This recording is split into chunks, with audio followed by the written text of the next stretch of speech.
Sobalaga. Imo. Hey, go cover. Bakripo. Bakripo. Anti bakripo. Anti popo. Hello, Tira. Kenya bagajega in your hand. Asmaga matre modo. I know. Dalo. Asonye rie loji. Your paranko batu. Buanam ho. Ga karamana. Mparage. Because you know, I'll probably come invitation. Hey,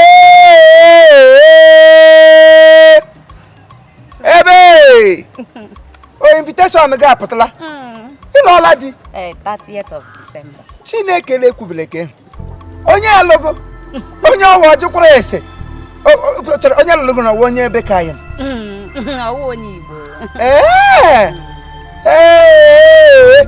Chere. Ele se sa na me.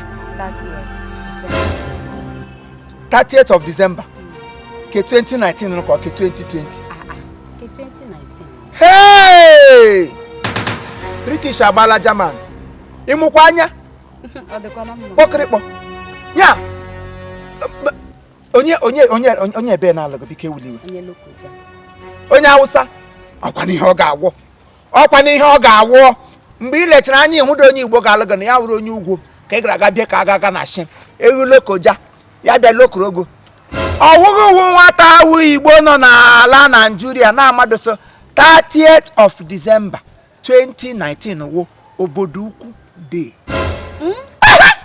Enweghị onye ọbụla nọ na this environmental community na amadoso obodo ukwu day of this year wo on the 30th of December 2019. Onye ọbụla tigere mmemme echi ahụ ịwọọla burial ceremony ndị mana gibula lozu gị lie na anụ gị nwedo onye ga-atụpụrụ gọn because ndị obodo ukwu makwa ihe ha hapụtara obodo ukwu ya numerous community ihe ọpụta na English obodo ukwu asị numerous plenty country obodo ukwu plenty country obodo ukwu plenty environment obodo ukwu pụtara obodo ukwu n'olu Igbo ọ bụ ihe ọwụ ka ndị ejile bekee megbuo onwe m nke dị si ihe ha celebrate ga all their elderly people ya wụ ndị okenye niile nọ na obodo ukwu ka na-celebrate ejiri kpọọ ya tie so onye ukwu ma onye nta ma onye nne ebe ọbụla ị nọ into all over the whole world you should arrive under obodo ukwu for us to celebrate longevity ọ bụ ihe akpọrọ ya asa na-celebrate ogologo ndụ ị chọrọ ibi ndụ ogologo ị chọrọ ibi ka nka ị chọrọ ibi hụ ụmụ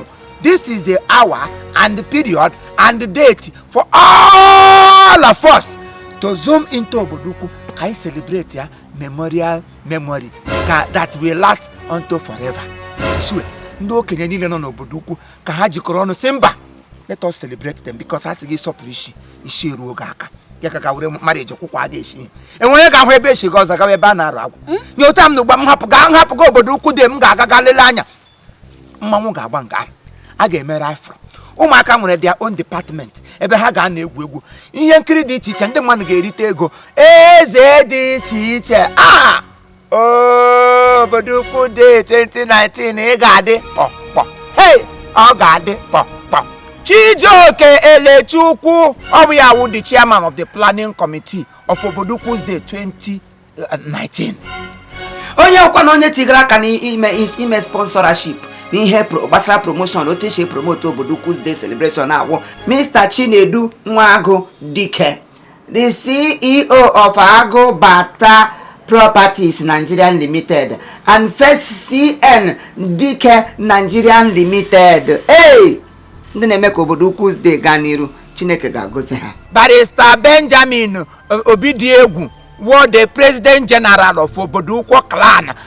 Barrister m hụrụ n'Owerri nga m hụrụ ya odigeri ka ọ biri ikpe m lele ahụnị acham na white m si ya yes ihe akpọrọ barrister onye ọbụla wụ barrister ahụnị gị ba acha white wepụ ya aka na onye mewu ba mana onye nke ahụnị achagala white ya eji merụrụ ha barrister ọ ga-anọ ngwa Saturday even ihe m na-ekwu esi ha na-ekwu okwu ihe ele ahịa His Royal Highness Eze Dean obi ukwu obi of obodo ukwu Eze Dean nwoke ọma maka esi aka mgbe ọ bụla chụwa obodo ukwu abụrụzi obodo ukwu ya bụ eze ukwu obi of obi ka obi ọ wụrụ ya Highness ya na alọgwụ eze ya ha ga-anọkwa nga ahụ witinye ya na ndị ntọrọaji ya that very day ụtụm ga-agba even igwe ele ahịa igwe ịma Obiakọ igwe dị ọra mma nwoke ukwu nwoke eteghete igwe dị ọra mma of Umume autonomous community obodo ukwu ndị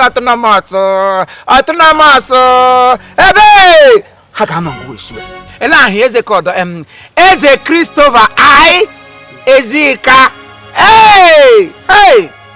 eze ekulie of ekulie aka one of obodo ukwu oke eze bụrụ ọkpụrịkpọ eze dundu yanyan eze ma ihe ọ na-eme eze ebe ọ ga-anọ ngwa esiwe ele ahịa achịrịtek eze Jude Obidiegwu Odenigbo the second Odenigbo ka bọsị of Ikwanọ obodo ukwu ọ ga-anọ ngwa that day ụtụm ga-agba kpọkpọtọ ga-agba n'ihu ehi dundum gangam a ma ebu akpa Ghana sigo aga nye m ga-ebu elo bububu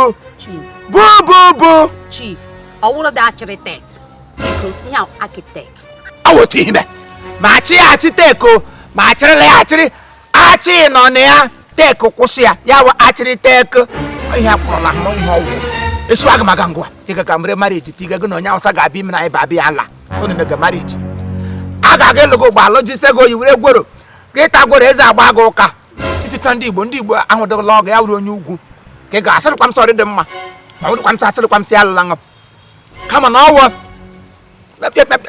Igbo lu Igbo ugwu n'ugwu ha ga-etiga gị marriage ya were esi ndị obodo ukwu mega ihe ka i were marriage arịrị tige esighị ị ga-ebe arịrị because all the Igbo people, Igbo men's and Igbo women's, all him the TS no onye aka nka ụmụ nwaanyị bara akasa ụmụ nwoke gba akasa Igbo men's and the women Igbo women's anyị ga-alapụ n'ụlọ obodo ukwu ọ ga-adị egwu anyị ga-alele no obodo ukwu ka anyị ga-alịwe no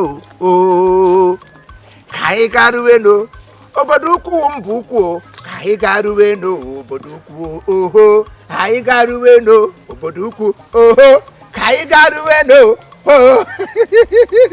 ngwanụ happy marriage wed ma ọ bụrụ na e nwere ndị ga-ahụ esi ihu because otem si ahụ ya naanị gị na di gị we na ndị nga ọnụ ga-eme masị ndị nga ọ na-agịdị disappoint gị ịnụkwa ọ bụrụ na ga-eche njarị were ahụ invitation gị mmike bịa gị ilu onye ugwu eletrik ka anyị tigre ke m na-ele omere na eme ụnụ nne gawa biko gawa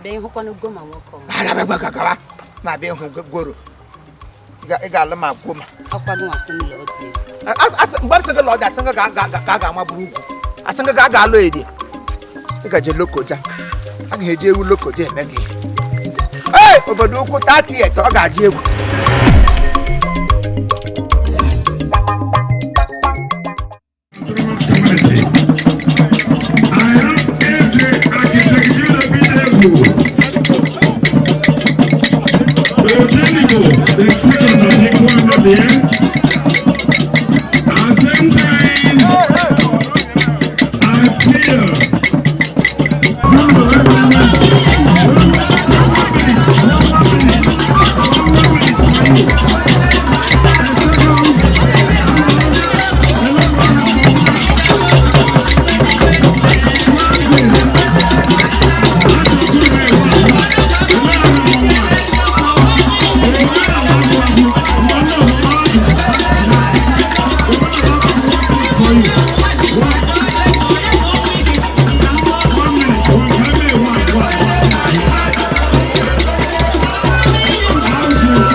Papa,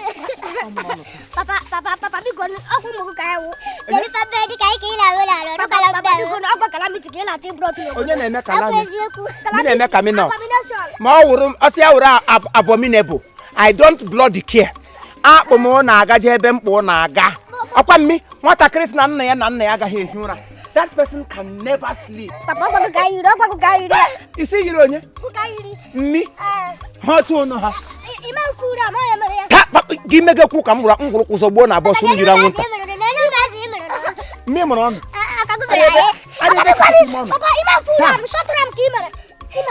ama zogbuo na bọs gị megekwu ụkọda nkụgbuo na bọs mecha mgba jide aka n'ọnụ gọsọ jide aka n'ọnụ gọ nonsens ọ mmị ka i yiri o tinyere ka i siri ihe m na-aga ọha n'ogologo mekwa gị ha m n'ikpere nkwa agụ ọkpọ n'isi Move it.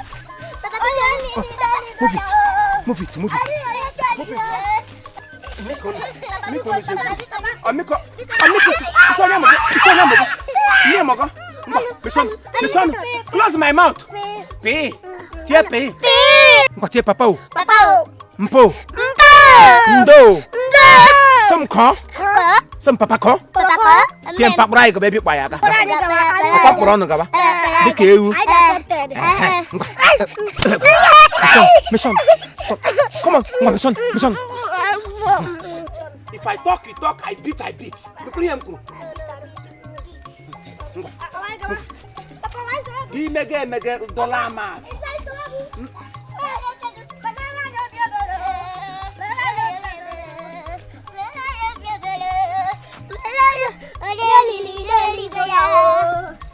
Move it.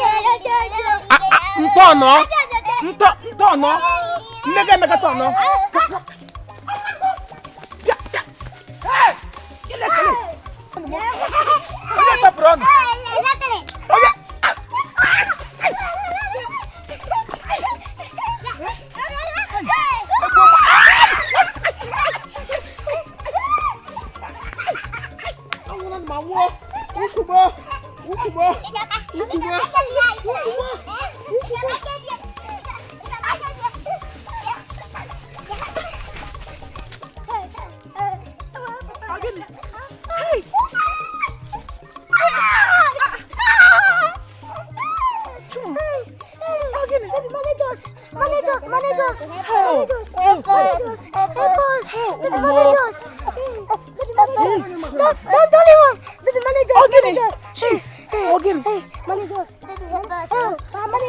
Okay. It's okay. It's okay.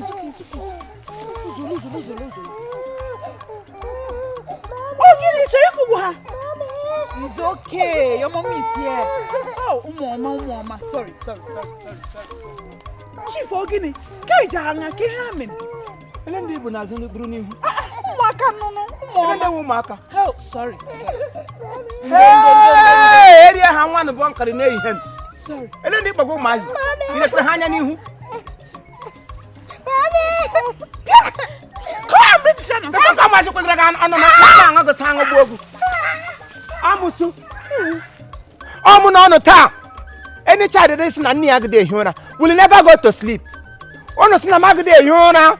Chineke na gi ke mu wure penance ba mo. Nyem penance di ka children. Ki wuro kenye. Wure adult. Ba mu no mu nga ta ha omam ga ba ha. Samba mi Christentus. Ma Cletus ma ochijoke. Nna ma samba m go ho ofo na ogu. Na kamgbe ejiri puto wa ni aje ofo jide ogu. Muru ogu ma bigo ma aje. Kamgbe ha jide ogu te nodom. Nodom mu ma aje ogbodo adịghị ekwemti ga kana no.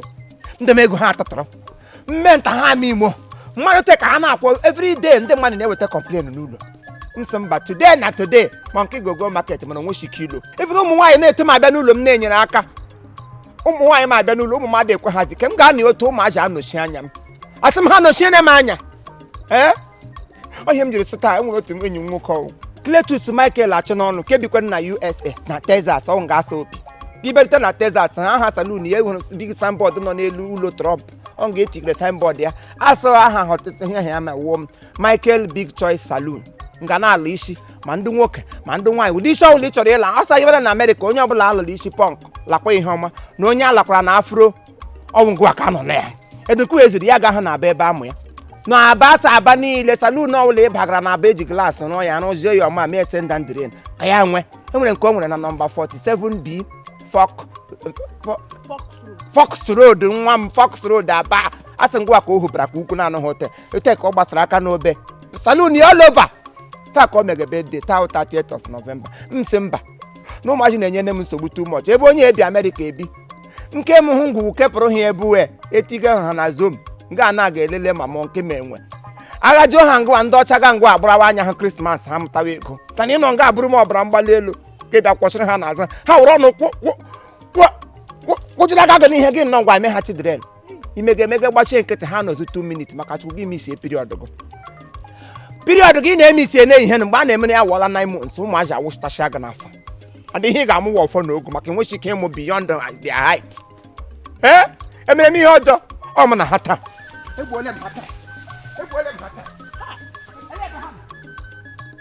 Imo biko dekle ọga Cletus biko gbachi Chief Imo yara ụmụ ya nkịtị ama m ihe ndị mewela abụ alile adụ iwe biko anyị mara taa mbụ birthday dedi anyị dey say happy birthday on behalf of Chief Imo production Chief Imo Comedy aha m bụkwa na Ijeọma nna abụ nwanne nwaanyị abụ m onye ngwa onye obi ngwa anyị na-ekele ugbu anyị say happy birthday anyị love kwa ọ bụ dịka love ka awụla m dịka love m dịka mbụ aga peke Chineke nyere anyị aka that charity half eweliwe happy birthday to you na-emela asị m aga ọgwọ obe m je anọkwa mgbe abịa gbaghuo m bịa duru m ma ga-agwa Chief Imo hafụ nwoke a ma m ihe m dị ime